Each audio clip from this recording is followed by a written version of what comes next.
જોઈશું સમાચાર વિસ્તારથી। સુરતમાં નવરાત્રી પર્વને લઈ તડામાર તૈયારીઓ કરવામાં આવી રહી છે। ગરબા આયોજકો દ્વારા નિયમો અને કાયદાને આધીન આયોજન કરવામાં આવી રહ્યું છે। ત્યારે સુરત પોલીસ કમિશનરની અધ્યક્ષતામાં નવરાત્રી દરમિયાન સુરક્ષા વ્યવસ્થાના ભાગરૂપે એક મીટિંગનું આયોજન કરવામાં આવ્યું હતું। સુરત પોલીસ કમિશનર અનુપમસિંહ ગેહલોત અને અન્ય ઉચ્ચ અધિકારીઓની હાજરીમાં ગરબા આયોજકો સાથે મીટિંગનું આયોજન કરવામાં આવ્યું હતું, જેમાં નવરાત્રી પર્વ દરમિયાન કાયદો અને વ્યવસ્થા જળવાઈ રહે તેમજ આયોજકો દ્વારા નિયમોનું ચુસ્તપણે પાલન કરવામાં આવે તેવી જાણકારી આપવામાં આવી હતી। ગરબા આયોજન સ્થળ પર તમામ પ્રકારની તૈયારી અને સુરક્ષાના મુદ્દાઓ પર ચર્ચા કરવામાં આવી હતી, જેમાં ગરબા સંબંધિત આયોજિત સુરક્ષા, ટ્રાફિક, મહિલા સુરક્ષા, દુર્ઘટના રહિત આયોજન કરવા પર ચર્ચા કરવામાં આવી હતી। આયોજકો તરફથી ગરબા આયોજન કરવા માટે જે શંકાશીલ પ્રશ્નો હતા તેને નિકાલ કરવામાં આવ્યો હતો અને તેમને અલગ અલગ નવરાત્રી ગરબા અંગેની પરમિશન મંજૂરી સાથે સુરક્ષિત ગરબાનું આયોજન કરવા સૂચના આપવામાં આવી હતી। સુરત શહેર પોલીસ સુરક્ષિત અને બાધા રહિત ગરબાનું आयोजन માટે પ્રતિબદ્ધ છે। आज माननीय सीपी सर की अध्यक्षता में जितने भी गरबा के आयोजक हैं उनके साथ में और सारे सीनियर अधिकारी की हाजिरी में मीटिंग हुई। तो आयोजकों की तरफ से जो शंकाएं थी, परमिशंस को लेके, मैनेजमेंट को लेके जो सवाल थे उनके संबंध में चर्चा हुई और सभी को डिटेल में बताया गया है कि डूज एंड डोंट्स के बारे में, सिक्योरिटी के बारे में, सेफ्टी के बारे में, जो परमिशंस लेनी है उन सब के बारे में चर्चा हुई। और सारे हम सूरत पुलिस परिवार जो है वो एकदम प्रतिबद्ध है कि शांतिपूर्ण तरीके से और सुरक्षित तरीके से गरबा का आयोजन सूरत सिटी में हो। ઓલપાડ ખાતે ડ્રોન પાયલટ તાલીમ કાર્યક્રમ યોજાયો હતો। રાજ્યમંત્રી મુકેશ પટેલે કૃષિ ક્ષેત્રે ડ્રોન ટેકનોલોજી યોગ્ય ઉપયોગ કરી મહિલાઓને આર્થિક પગભર બનવા અનુરોધ કર્યો હતો। વન પર્યાવરણ રાજ્યમંત્રી મુકેશ પટેલની અધ્યક્ષતામાં ઓલપાડ સ્થિત જીન કમ્પાઉન્ડ ખાતે નમો ડ્રોન દીદી યોજના અંતર્ગત ડ્રોન પાયલટ તાલીમ કાર્યક્રમ યોજાયો હતો। આ પ્રસંગે મંત્રી મુકેશ પટેલે જણાવ્યું હતું કે મહિલા સશક્તિકરણ માટે વડાપ્રધાને નમો ડ્રોન દીદી યોજના બનાવી છે। મહિલાઓને સન્માન મળે એના માટે નમો ડ્રોન દીદી નામ આપવામાં આવ્યું છે। દેશભરમાં મહિલાઓને આર્થિક રીતે પગભર કરવા 2 કરોડ લખપતિ દીદી બનાવવાનો વડાપ્રધાનનો સંકલ્પ છે। ત્યારે ગુજરાતની સ્વસહાય જૂથોની મહત્તમ મહિલાઓ વાર્ષિક 1 લાખ રૂપિયાનું ટર્નઓવર કરે અને લખપતિ દીદી બને એ માટે સરકાર સતત પ્રયત્નશીલ છે। તેમણે વધુમાં કહ્યું કે નવી ટેકનોલોજીનો ઉપયોગ કરી કૃષિ ઉત્પાદનમાં વધારો કરી આત્મનિર્ભર બની શકાય છે। સમયના વ્યય વિના ઓછી મહેનતે ઉન્નત ખેતી માટે ડ્રોન પાયલટ તાલીમ મહત્વપૂર્ણ સાબિત થઈ રહી છે। આ ડ્રોન થકી ખેતરમાં ઓછા સમયમાં સહેલાઈથી દવાનો છંટકાવ કરવામાં આવી રહ્યો છે, જેથી તમામ ખેડૂત મિત્રોએ આધુનિક યુગમાં નવી ટેકનોલોજી યુક્ત ડ્રોન પદ્ધતિ અપનાવવી જોઈએ। કૃષિ ક્ષેત્રે ડ્રોન ટેકનોલોજી યોગ્ય ઉપયોગ કરી મહિલાઓને આર્થિક પગભર બનવા અનુરોધ કરતા મંત્રીએ જણાવ્યું કે વડાપ્રધાન નરેન્દ્ર મોદીના સપનાને સાકાર કરવા માટે 15,000 નમો ડ્રોન દીદી તૈયાર કરવામાં આવી છે। ત્યારે ધોરણ 10 પાસ હોય તેવા યુવાઓ માટે રિમોટ પાયલટ કોર્સ શરૂ કરાયો છે, જેમાં ડ્રોનની મદદથી બીજ વાવણી અને ખાતર તેમજ કીટનાશક છંટકાવની તાલીમ આપવામાં આવે છે। ડ્રોન ઓપરેટરની સાથે સાથે ડ્રોનના મેન્ટેનન્સ મેપિંગના કામો પણ શીખી સારું વળતર મેળવી શકાય છે। હું નમો ડ્રોન દીદી દ્વારા નમો ડ્રોન દીદી યોજના અંતર્ગત મેં ડ્રોનની તાલીમ મેળવી છે। 15 દિવસની મારી તાલીમ હતી। તાલીમમાં હું સક્સેસફુલ થઈ છું અને આજે મને ડ્રોન મળ્યું છે। હું દરેક ગામડામાં સ્પ્રે કરવા માટે જઈ રહી છું। આશરે મેં 450 એકર જેટલો સ્પ્રે કર્યો છે। એનાથી મારી આવક 4,50,000 જેટલી થઈ ચૂકી છે। એટલે હું દરેક નમો ડ્રોન દીદી યોજના અંતર્ગત દરેક સખી મંડળને વિનંતી કરું છું કે તમે પણ આ યોજનાનો લાભ મેળવો અને આગળ વધવાનો પ્રયત્ન કરો। વધુમાં રાજ્યમંત્રીએ મહિલાઓને એક જૂથ થઈ આગળ વધવા, સરકારની યોજનાઓનો લાભ લેવા અનુરોધ કરી વિકસિત ગુજરાતથી વિકસિત ભારતની પરિકલ્પનાને સાકાર કરવામાં પોતાનું અમૂલ્ય યોગદાન આપવા આહ્વાન કર્યું હતું। આ પ્રસંગે પ્રાંત અધિકારી પાર્થ તલસાણિયા, તાલુકા પંચાયત પ્રમુખ નીતાબેન પટેલ, ઉપપ્રમુખ કિરણ પટેલ, કારોબારી અધ્યક્ષ જયેશભાઈ પટેલ, જિલ્લા આજીવિકા પ્રબંધક નીરવ શાહ, ATDO નરેશભાઈ, અગ્રણીઓ ભરત પટેલ, બ્રિજેશ પટેલ, કુલદીપ ઠાકોર, સુનિલ પોલ, લાલુભાઈ પાઠક, પદાધિકારી, અધિકારીઓ, સખી મંડળની બહેનો સહિત નગરજનો ઉપસ્થિત રહ્યા હતા। તાપી જિલ્લાના વ્યારા ખાતે જિલ્લા કક્ષાનો ગરીબ કલ્યાણ મેળો યોજાયો હતો। લાંબા સમય બાદ યોજાનાર ગરીબ કલ્યાણ મેળામાં રાજ્ય કક્ષાના શિક્ષણ મંત્રી પ્રફુલ્લ પાનસેરિયા હાજર રહ્યા હતા. આ સાથે બારડોલી મત વિસ્તારના સાંસદ પ્રભુ વસાવા, વ્યારા તેમજ નીઝર બેઠકના ધારાસભ્યો સહિતના આગેવાનો અને અધિકારીઓ હાજર રહ્યા હતા. મેળામાં જિલ્લાના અલગ અલગ વિસ્તારના લાભાર્થીઓને અલગ અલગ યોજના હેઠળ કરોડો રૂપિયાના લાભ મહાનુભાવોના હસ્તે આપવામાં આવ્યા હતા. સમગ્ર ગુજરાત રાજ્યમાં 27મી સપ્ટેમ્બરે ગરીબ કલ્યાણ મેળો 2024 યોજવામાં આવ્યો હતો. તાપી જિલ્લામાં જિલ્લા સેવા સદનના Vyara auditorium hall block number 13 ખાતે રાજ્ય કક્ષાના મંત્રી પ્રફુલ્લ પાનસેરિયાના અધ્યક્ષ સ્થાને જિલ્લા કક્ષાનું ગરીબ કલ્યાણ મેળો યોજવામાં આવ્યો હતો. જુદી જુદી યોજનાના લાભાર્થીઓને પસંદ કરવામાં આવ્યા હતા તથા વિકલાંગ લાભાર્થી માટે અલાયદી વ્યવસ્થા કરવામાં આવી હતી. સ્ટોલ, કોન્વે, લાભાર્થીઓ માટે આવવા જવાની વ્યવસ્થા, પીવાના પાણી, નાસ્તો, પ્રવેશ, પાર્કિંગ વ્યવસ્થા, મંડપ વગેરેના આયોજન કરવામાં આવ્યા હતા. તમામ પ્રક્રિયાઓ પૂર્ણ કરી નિયમાનુસાર લાભો આપવામાં આવ્યા હતા. લાભાર્થીઓ માટે લાયઝન ઓફિસરની પણ નિમણૂક કરવામાં આવી હતી. મેળા દરમિયાન લાભાર્થીઓ માટે પાણી, નાસ્તા, સેનિટેશન, આરોગ્ય વગેરેની વ્યવસ્થા પણ કરવામાં આવી હતી. આજે તાપી જિલ્લા ખાતે ગરીબ કલ્યાણ મેળાની અંદર આદરણીય ભૂપેન્દ્રભાઈ પટેલ સાહેબના માર્ગદર્શન નીચે ને ભારતીય જનતા પાર્ટીની સરકાર ગરીબો માટે હંમેશના માટે ગરીબ કલ્યાણ મેળા આદરણીય નરેન્દ્રભાઈ મોદી સાહેબે જે યજ્ઞ શરૂ કર્યો હતો ને આ યજ્ઞ કન્ટિન્યુ શરૂ છે. આજે 25 કરોડ રૂપિયાના સાધન સામગ્રી ગરીબ કલ્યાણ મેળાની અંદર આપવામાં આવી છે. કુલ આ વર્ષની અંદર 1/4 થી ટોટલ આજ સુધી 700 કરોડ રૂપિયા જેટલા ગરીબ કલ્યાણ મેળા દ્વારા લોકોને વસ્તુ અને લોકોના ઉત્થાન માટેનું આપવામાં આવ્યું. ગરીબ કલ્યાણ મેળા દરમિયાન આદિજાતિ વિભાગ, આરોગ્ય, કૃષિ, પશુપાલન, ગ્રામ વિકાસ, મહિલા અને બાળ કલ્યાણ, ફિશરીઝ, જિલ્લા ઉદ્યોગ કેન્દ્ર, સમાજ કલ્યાણ, સમાજ સુરક્ષા, શિક્ષણ વગેરે જુદા જુદા સ્ટોલ બનાવવામાં આવ્યા હતા.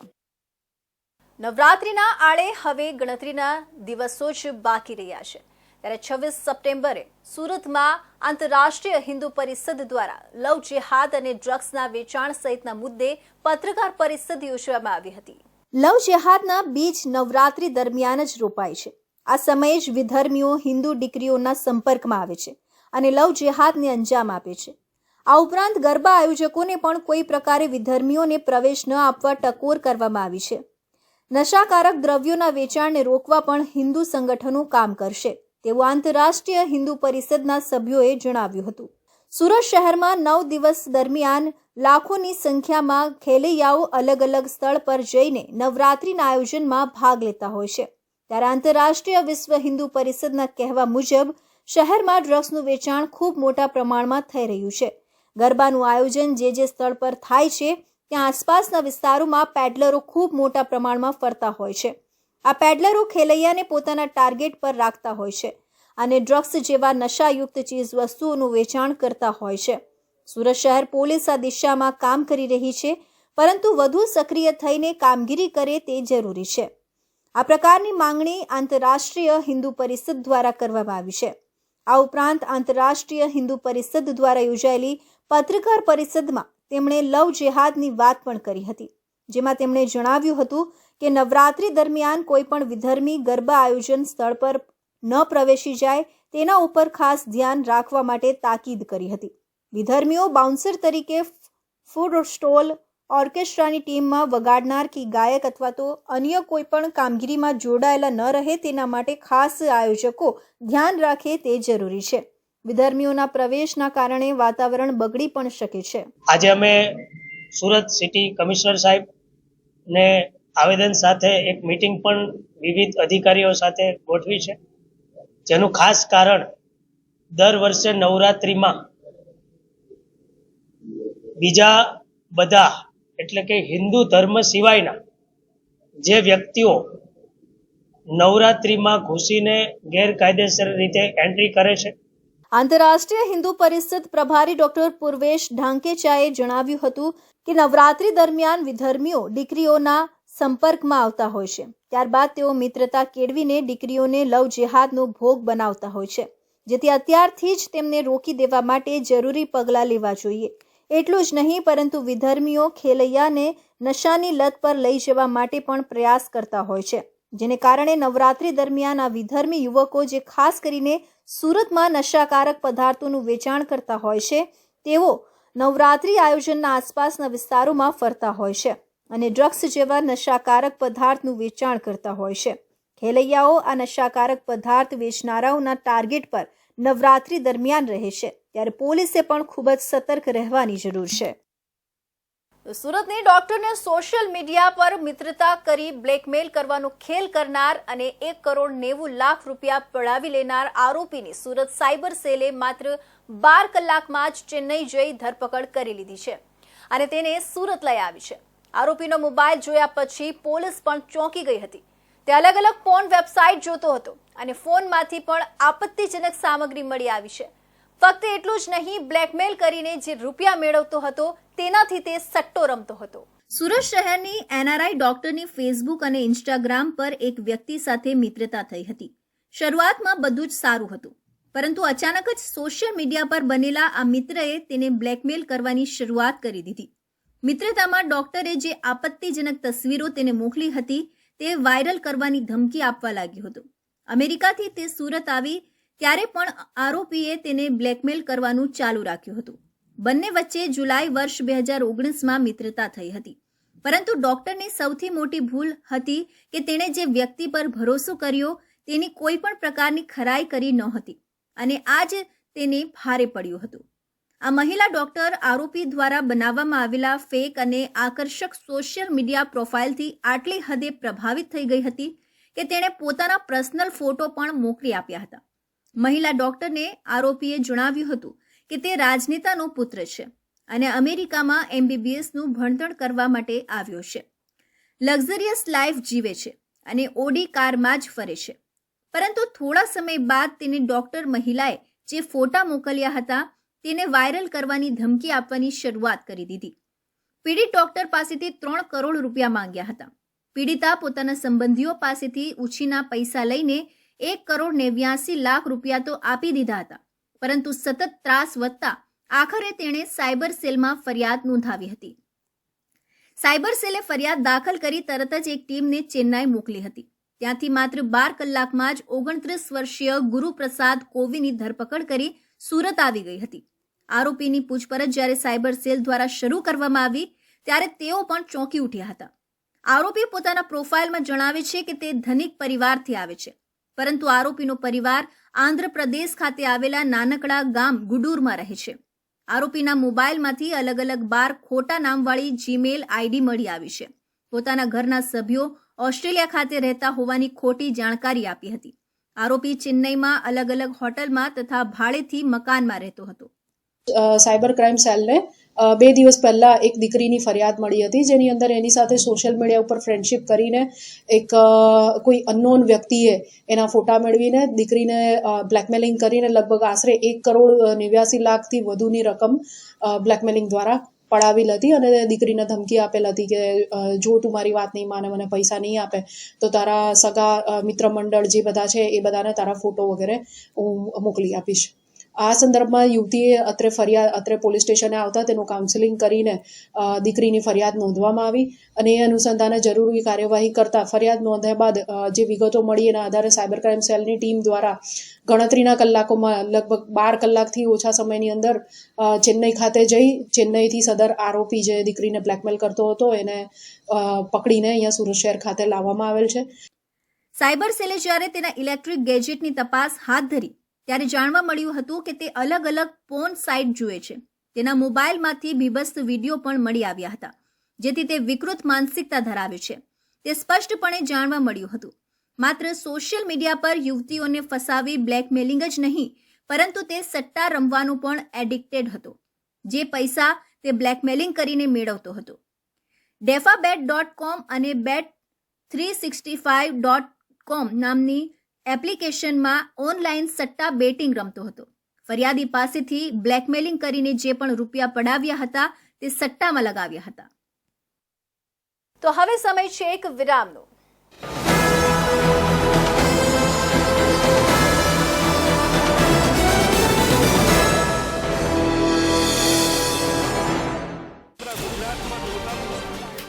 ગુજરાતની જનતાનો અવાજ. તમારી સમસ્યા માટે અમે ઉઠાવીશું અવાજ. સરકારના દરેક નિર્ણયના સમાચાર પહોંચશે જન જન સુધી.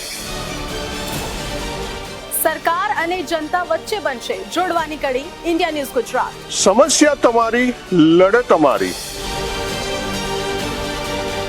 ગુજરાતનો અવાજ, દેશની ધડકન. જનતાની સાથે, સમયની સાથે.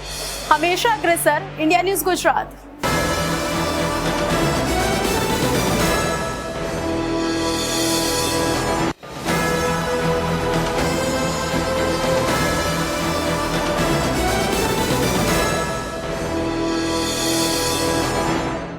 વિરામ બાદ ફરી આપ સૌનું સ્વાગત છે. સુરતના અઠવા લાઇન્સ પોલીસ મથકમાં ફરજ બજાવતા પોલીસ સબ ઇન્સ્પેક્ટર લલિત પુરોહિતની બનાસકાંઠા એસીબી દ્વારા 1 લાખ રૂપિયાની લાંચ લેતા રંગે હાથ ઝડપી પાડવામાં આવ્યો હતો. કાપડના વેપારી વિરુદ્ધ અઠવા પોલીસ મથકમાં છેતરપિંડીની અરજી થઈ હતી.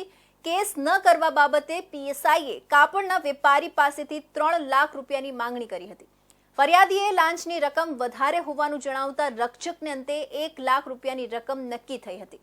જોકે ફરિયાદીએ સમગ્ર ઘટના અંગે એસીબીમાં ફરિયાદ કરતા એસીબીના અધિકારીએ છટકું ગોઠવીને પીએસઆઈ પુરોહિતને ઝડપી પાડ્યો હતો. એસીબી પાસેથી જાણવા મળતી માહિતી અનુસાર બનાસકાંઠા ખાતે રહેતા ફરિયાદી વિરુદ્ધ અઠવા પોલીસ મથકમાં અરજી કરવામાં આવી હતી, જેની તપાસમાં જોતરાયેલા પીએસઆઈ લલિત પુરોહિતે અરજીના આધારે પોલીસ ફરિયાદ દાખલ ન કરવા માટે ફરિયાદી પાસેથી 3 લાખ રૂપિયાની લાંચની માંગણી કરી હતી. અલબત્ત બંને પક્ષો વચ્ચે ભારે રકઝકને અંતે 1 લાખ રૂપિયાની રકમ નક્કી થઈ હતી. ફરિયાદી દ્વારા 1 લાખ રૂપિયાની લાંચ આપવાને બદલે બનાસકાંઠા એસીબીના આરોપી પોલીસ કર્મચારી વિરુદ્ધ ફરિયાદ કરવામાં આવી હતી અને જેને પગલે એસીબી પોલીસ દ્વારા પીએસઆઈ લલિત પુરોહિતને રંગે હાથ ઝડપી પાડવા માટેની ટ્રેપ બિછાવવામાં આવી હતી. આ સમગ્ર મામલે એન્ટી કરપ્શન બ્યુરોના એસીપી આર ચૌધરીએ જણાવ્યું હતું કે ફરિયાદી કાપડના વ્યવસાય સાથે સંકળાયેલા છે. તેમના પાર્ટનર દ્વારા અથવા પોલીસ મથકમાં એક અરજી કરવામાં આવી હતી. પાર્ટનર સાથે આર્થિક છેતરપિંડીને લઈ ફરિયાદ કરવામાં આવી હતી. છેતરપિંડીની અરજીની તપાસ આરોપી પીએસઆઈ દ્વારા કરવામાં આવી રહી હતી. આરોપી પીએસઆઈ પોલીસ ફરિયાદ દાખલ ન કરવા માટે ફરિયાદી કાપડના વેપારી પાસે 3 લાખ રૂપિયાની માંગણી કરી હતી. ગત રોજ બનાસકાંઠા એસીબીમાં ફરિયાદ મળેલી કે અઠવા પોલીસ સ્ટેશનની અંદર એસીબીના અમારા ફરિયાદીને વિરુદ્ધમાં એક અરજી હોય, જે અરજીના કામે લલિત પુરોહિત નામના પીએસઆઈ અઠવા પોલીસ સ્ટેશનમાં ફરજ બજાવે છે, જેઓ એનું ઇન્વેસ્ટિગેશન કરી રહેલા હતા અને એ અરજીના કામે ફરિયાદી વિરુદ્ધમાં ગુનો રજીસ્ટર નહીં કરવાના આવેજ પેટે પ્રથમ 3 લાખ રૂપિયાની માગણી કરેલી અને રકઝકના અંતે 1 લાખ રૂપિયામાં નક્કી થયેલું, જે 1 લાખ રૂપિયા લેતા આ લલિત પુરોહિત પીએસઆઈ નાઓની અટકાયત કરવામાં આવેલી છે અને તેઓ વિરુદ્ધ આગળની કાર્યવાહી હાથ ધરવામાં આવેલી. સાથે તેઓએ જણાવ્યું હતું કે 3 લાખ રૂપિયાની માંગણી બાદ 1 લાખ આપવા અંગે સહમતિ થઈ હતી. 1 લાખ રૂપિયાની લાંચ આપવા માટે આરોપી પીએસઆઈ પુરોહિતને સુરત રેલવે સ્ટેશનની સામે આવેલા બિસ્મિલ્લા હોટલ ખાતે પહોંચ્યો હતો, જ્યાં ફરિયાદી પાસેથી લાંચ લેતા પીએસઆઈ પુરોહિત એસીબીના હાથે આ બાદ ઝડપાઈ ગયો હતો. હાલમાં એસીબી દ્વારા આરોપી વિરુદ્ધ પ્રાથમિક ફરિયાદ દાખલ કરી વધુ તપાસ હાથ ધરવામાં આવી છે. સુરત શહેરમાં ટ્રાફિક પોલીસ દ્વારા ટ્રાફિકની સમસ્યા હળવી થાય તે માટે સ્પેશિયલ ડ્રાઈવ અને ઝુંબેશ સ્વરૂપે કામગીરી કરવામાં આવી રહી છે. દરમિયાન માન દરવાજાથી ભાટેના તરફ જતા રસ્તા પર દબાણ હટાવવાની કામગીરી હાથ ધરીને રસ્તો ખુલ્લો કરવામાં આવ્યો હતો. આ ઉપરાંત અહીં સાફ સફાઈની પણ કામગીરી કરવામાં આવી હતી. માન દરવાજાથી ભાટેના તરફ જતા 2 કિલોમીટરના રસ્તા પરના દબાણો પાલિકા દ્વારા હટાવવામાં આવ્યા હતા. સુરત શહેરમાં ટ્રાફિકની સમસ્યા હળવી થાય અને વાહન ચાલકોને હાલાકી ન પડે તે માટે સુરત શહેર ટ્રાફિક પોલીસ દ્વારા ઝુંબેશ અને રોંગ સાઇડ નો પાર્કિંગ વાહનો પાર્ક અને ઓવર સ્પીડિંગ વાહનો હંકારતા વાહન ચાલકો સામે સ્પેશિયલ ડ્રાઈવ યોજીને કાર્યવાહી કરવામાં આવી રહી છે. આ ઉપરાંત લોકોને ટ્રાફિક નિયમ અંગે જાગૃત પણ કરવામાં આવી રહ્યા છે. ત્યારે સુરતના માન દરવાજાથી ભાટેના તરફ જતા રસ્તા પર દબાણ હટાવવાની કામગીરી હાથ ધરીને રસ્તો ખુલ્લો કરવામાં આવ્યો હતો. મહાનગરપાલિકાની ટીમ સાથે કામગીરી કરવામાં આવી હતી. આ ઉપરાંત જે વાહનોને ટોઈંગ કરવાની જરૂરિયાત લાગી તેને ટોઈંગ પણ કરવામાં આવ્યા હતા. દબાણ હટાવવા સાથે સાફ સફાઈની કામગીરી પણ કરવામાં આવી હતી. એસીપી વિપુલ ગામિતે જણાવ્યું હતું કે શહેરમાં ટ્રાફિકની સમસ્યા ઓછી થાય અને નાગરિકોને ઓછામાં ઓછી તકલીફ પડે તે માટે ઘણા સમયથી ઝુંબેશ તેમજ ડ્રાઈવ ચલાવવામાં આવી રહી છે, જેમાં ખાસ કરીને રોડ પર અડચણરૂપ દબાણો હોય કે ઘણા સમયથી જૂના વાહનો પડ્યા હોય કે ભંગાર પડ્યો હોય તેને હટાવવાથી રોડ પહોળો થાય અને ટ્રાફિક સમસ્યા ન થાય. દરમિયાન પોલીસ કમિશનરની સૂચના હતી કે માન દરવાજાથી ભાટેના તરફ જે રોડ જાય છે ત્યાં પુષ્કળ પ્રમાણમાં જૂના વાહનો અને અન્ય અલગ અલગ બીજા ભંગારના સામાનોનું પણ દબાણ છે, તો તે દૂર કરવામાં આવે તો વાહન ચાલકોની તકલીફ પણ દૂર થાય એમ છે, જેથી સ્થાનિક પોલીસ અને મહાનગરપાલિકાના અધિકારીઓ સાથે દબાણ હટાવવા સાથે સાફ સફાઈની કામગીરી કરવામાં આવી હતી. થોડા દિવસ પહેલા સીપી સાહેબ તરફથી સૂચના હતી કે માન દરવાજાથી ભાટેના તરફ જે રોડ જાય છે ત્યાં પુષ્કળ પ્રમાણમાં જૂના વેહિકલોનું દબાણ અને અલગ અલગ બીજા ભંગારના સામાનોનું પણ દબાણ છે. જો જે દૂર કરવામાં આવે તો નાગરિકોની તકલીફ વાહન ચાલકોની દૂર થાય એમ હોય છે, જેથી અમે સ્થાનિક પોલીસ, સલાબતપુરા પોલીસ, ત્યાંના સ્થાનિક ડીસીપી સાહેબ તેમજ અમારા કોર્પોરેશનના જે ઝોન લાગે છે એમના અધિકારીઓ સાથે ચર્ચા વિચારણા કરી આજ રોજ અમારે આ જે રોડ છે એનું તમામ દબાણો અને સાફ સફાઈનો એક કાર્યક્રમ હાથ ધરવામાં આવ્યો હતો. માન દરવાજાથી ભાટેના સુધીનો રોડ ક્લિયર કરવામાં આવ્યો હતો.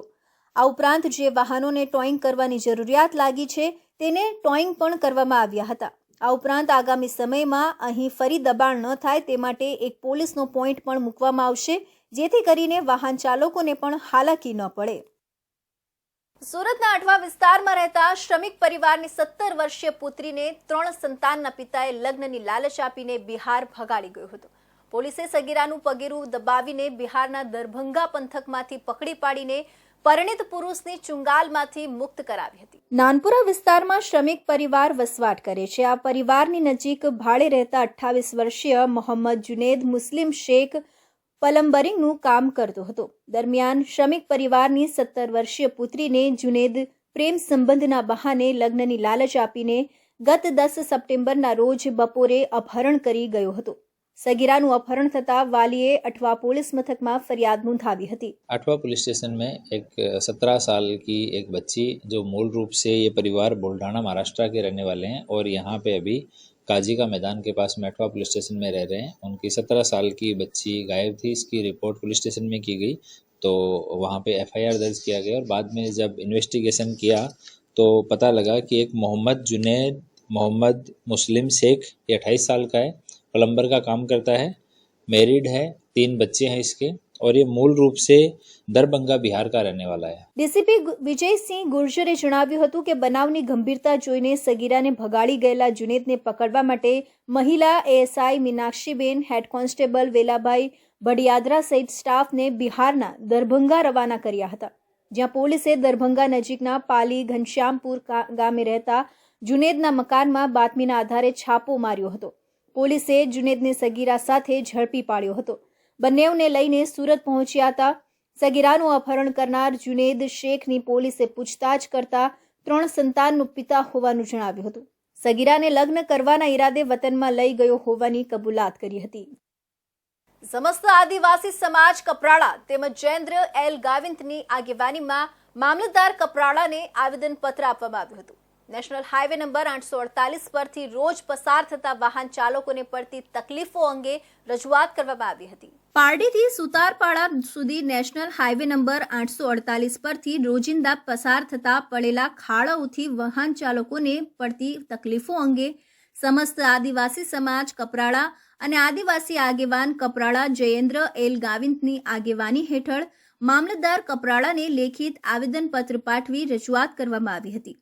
આ હાઈવે પર ચોમાસુ દરમિયાન પડેલા ખાડાના કારણે ટ્રાફિકની સમસ્યા થતી હોય છે અને જેના કારણે રોજ અકસ્માત જેવી દુર્ઘટનાઓ ઘટતી હોય છે અને રોજબરોજ કામ ધંધો મજૂરી કામે જતા મજૂર વર્ગના લોકો રસ્તામાં અવરજવર કરતા વાહનો લઈને જતા હોય છે અને જ્યારે ઘણા નિર્દોષ લોકોનો પોતાનો જીવ પણ ગુમાવવાનો વારો આવે છે, જેના જવાબદાર કોને ગણાવવો? આજ રોજ અમે મામલતદાર ખાતે આવેદન આપેલ છે, જે અંતર્ગત નેશનલ હાઈવે 848 પારડીથી લઈને નાસિક બોર્ડર સુધીનો જે રસ્તો છે એ ખૂબ જ ઘણા છેલ્લા 4 મહિનાથી ખૂબ જ ખંડિત હાલતમાં છે અને એટલા બધા ખાડાઓ છે કે દગડમાળ, જોગવેલ, નાનાપુંડા, માંડવા છે, કુમઘાટ છે, સુતારપાડા છે, એવા અન્ય રસ્તે ઘણા બધા રસ્તાઓ ખાડાઓ છેલ્લા 2 મહિનાથી અવિરત છે અને એટલા રોજના એક્સિડન્ટો પણ થયા કરે છે. સાથે ટ્રાફિક પણ રોજના એ ઘણી બધી થાય છે. વધુમાં જણાવવામાં આવ્યું હતું કે આ અંગે અગાઉ પણ ઘણી વખત રજૂઆત કરવામાં આવી હતી, પરંતુ આજ દિન સુધી તંત્ર દ્વારા ગંભીર બાબતે ધ્યાને લેવામાં આવતું નથી. આ રસ્તા બાબતે તાત્કાલિક તેમજ ટ્રાફિકની સમસ્યા બાબતે ધ્યાને નહીં લેવામાં આવે તો સોમવારના રોજ કપરાડાના કુમઘાટ પાસે તમામ કપરાડા વિસ્તારના આદિવાસી સમાજના આગેવાનો ભેગા મળીને રસ્તો રોકો આંદોલન કરવા અંગેની ચીમકી આપી છે. સુરતના ભટાર વિસ્તારમાં રહેતા 64 વર્ષીય વેપારીને સોશિયલ મીડિયા મારફતે પરિચયમાં આવેલી યુવતીએ મળવાને બહાને અમરોલીના એપાર્ટમેન્ટના ફ્લેટમાં બોલાવ્યો હતો. ત્યારબાદ યુવતી સહિતની 5 લોકોની ચીટર ટોળકીએ વેપારીને રૂમમાં તેના કપડાં કઢાવ્યા હતા. ત્યારબાદ તેના સાગરીતોએ પોલીસના સ્વાંગમાં આવી વેપારીને બ્લેકમેલ કરી તેની પાસેથી પૈસા પડાવ્યા હતા. વેપારીને હની ટ્રેપમાં ફસાવી ટોળકી પૈસા પડાવી રહી હતી ત્યારે જ અસલી પોલીસ આવી પહોંચી અને 2 મહિલા સહિત 5 જણાને ઝડપી પાડ્યા હતા. ભટારના આશીર્વાદ પાર્કમાં રહેતા 64 વર્ષીય લલિતભાઈ ખેતારામજી જૈનનું સોશિયલ મીડિયા મારફતે એક યુવતી સાથે સંપર્ક થયો હતો. ત્યારબાદ બંને જણા મોબાઈલ પર વાતચીત કરતા હતા. આ દરમિયાન યુવતીએ ગઈકાલે બપોરના સમયે લલિતભાઈને મળવા માટે બોલાવ્યા હતા. લલિતભાઈ યુવતીને અમરોલી મળવા આવી પહોંચતા યુવતી તેને સંત એપાર્ટમેન્ટના ફ્લેટમાં મળવા માટે લઈ ગઈ હતી. યુવતી સહિતની ટોળકીએ અગાઉથી કરેલા પ્લાનમાં વેપારી ફસાયો હતો. વેપારી રૂમમાં જતા અંદરથી દરવાજો બંધ કરી દેવામાં આવ્યો હતો. વેપારીએ તેના કપડાં કાઢી નાખ્યા હતા. આ દરમિયાન 2 ટપોરીએ અંદર ઘૂસી આવી પોતાની ઓળખ ક્રાઇમ બ્રાન્ચના માણસો તરીકે આપી હતી. વેપારીને તમે અહીં કેમ આવેલા છે અને આવા બધા ધંધા કરો છો તેમ કહીને ધમકાવ્યો હતો. બાદમાં તેમની પાસેથી હથકડી કાઢી મીડિયા બોલાવવાનું જણાવી તેમના ખિસ્સામાં રહેલા રોકડા રૂપિયા 4300 કઢાવી લીધા હતા. બીજા દિવસે 40,000 આપવા માટે જણાવ્યું હતું. જો પૈસા નહીં આપો તો તેમની વિરુદ્ધ બળાત્કારની ફરિયાદ કરવાની ધમકી આપી હતી. જે દરમિયાન ત્યાં જ અમરોલી પીઆઈ જેબી વનારે બાતમીના આધારે સ્ટાફના માણસો સાથે ફ્લેટમાં રેડ પાડી હતી. અમરોલી પોલીસ સ્ટેશનમાં એક ફરિયાદ દાખલ થઈ છે. એની અંદર 5 જેટલા આરોપીઓ છે. એમાં 2 મહિલાઓ છે અને 3 પુરુષ છે. એટલે આ કામના જે ફરિયાદી છે એમને વોટ્સઅપ ઉપર ગુડ મોર્નિંગ એના મેસેજ આવેલા. એટલે સામેથી એવી એમને ગુડ મોર્નિંગ આપ્યા. પછી એમને વાતો થઈ પછી આ લોકો આ જે મહિલા છે એમને આ જે ફરિયાદી છે એ ભટાર બાજુ રહેતા હોય એમને અમરોલી બાજુ બોલાવેલા અને એમના ઘરે બોલાવીને એને પોતાની વાતમાં જાળમાં ફસાવેલા અને રૂમમાં ગયેલ. એટલામાં આ કામના બીજા આરોપીઓ તો આવી ગયેલા. તમે ક્રાઇમ બ્રાન્ચના માણસો છીએ એમ કરી અને એમને ઝડપી તપાસ કરીને એમના ખિસ્સામાંથી પૈસા હતા 4300 જેટલા કાઢી લીધેલ. વેપારીને હની ટ્રેપમાં ફસાવી તોડ પાડનાર રાજુ નાથા ગુજરિયા, રાજેશ ઉર્ફે મોટો રાજુ ભીખા કાથરોટિયા, વિજય મણીલાલ માળી, તેજલ ઉર્ફે જાનવી, કૃણાલ પ્રેમનાથ પટેલ અને ઋત્વિકા ઉર્ફે ઋતુ રાડુ નાથા ગુજરિયાની ધરપકડ કરી હતી. તો આ હતા સુરત બુલેટિનના મહત્વના સમાચાર. નવા સમાચાર સાથે ફરી મળીશું. ત્યાં સુધી જોતા રહેજો ઇન્ડિયા ન્યૂઝ ગુજરાત.